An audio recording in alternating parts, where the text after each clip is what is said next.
శ్రావణ మాసం వచ్చిందంటేనే అమ్మవారి పూజ కోసం ఎంతోమంది భక్తితో సిద్ధమవుతాం.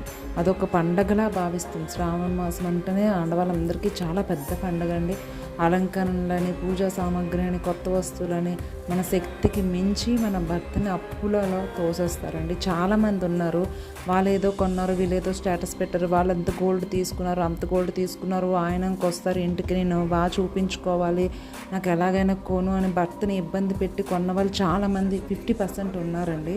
అందరూ ఉన్నారని చెప్పను. మన భర్త మనసు కష్టపెట్టి మన పూజలు చేసి పెట్టినంత మాత్రాన అమ్మ మనకి ఎలా ఉండే ప్రసన్నమవుతుందని మనం అనుకుంటున్నాం చెప్పండి. భర్త అసలు అమ్మవారి పూజ అంటేనే భర్త మనసు గెలుచుకోవాలి. భర్తకి మనసుకి అనుగుణంగా నడుచుకొని ఎవరైతే పూజలు చేస్తారో ముందు భర్త ఆశీర్వాదం మనకి వస్తే తర్వాత అమ్మ ఆశీర్వాదం మనకు కంపల్సరీ వస్తుందండి. ఎవ్వరు కూడా భర్తను ఇబ్బంది పెట్టద్దు. మన భర్త సంపాదన బట్టి మనం నడుచుకోవాలండి. నువ్వు కాసు పెట్టావా, గోల్డ్ పెట్టావా, నాకు బంగారంతో అలంకరించావా అని అమ్మ చూడదండి.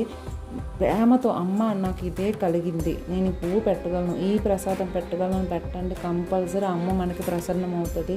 నాకు ఊహ తెలిసిన కాడ నుంచి అమ్మవారిని నేను ఇలాగే పూజిస్తాను. నాకు తగ్గట్టే, నా భర్త సంపాదనకు నా సంపాదనకు తగ్గట్టు నడుచుకుంటున్నానండి.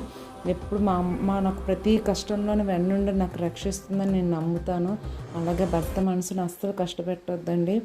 భర్తకు ఇష్టం, అతనికి ఏది ఇష్టమైతే అదే చెయ్యండి. మీకు ఏ ప్రసాదం కలిగితే అదే పెట్టండి, ఈ పువ్వు కలిగితే అదే పెట్టండి. అప్పుడు మన బట్టే ఖర్చులు కూడా పెంచేస్తున్నారు, బయట మన బట్టే రేట్లు కూడా పెంచేస్తున్నారండి. భర్త మనసు అస్సలు కష్టపెట్ట